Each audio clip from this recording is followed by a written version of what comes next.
ja ma olen niivõrd eksalteeritud sellepärast, et minu kõrval on praegu üks võrratu persoon, Kristi Pärn Valdoja, ajakirja Säde peatoimetaja. Säde tõesti saab nüüd juba 9-aastaseks.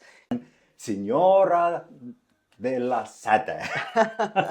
Et see on küll väga klišee minna Itaaliasse ja tellida aperitiiviks just nimelt Aperol. Sante. Väga mõnus on see ja tõesti sweetnessi on siin küll.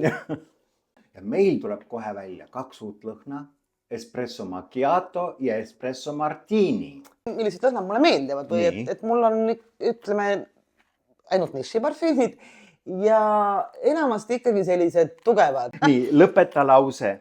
Ma tunnen end kõige enam iseendana, kui ma olen Itaalias.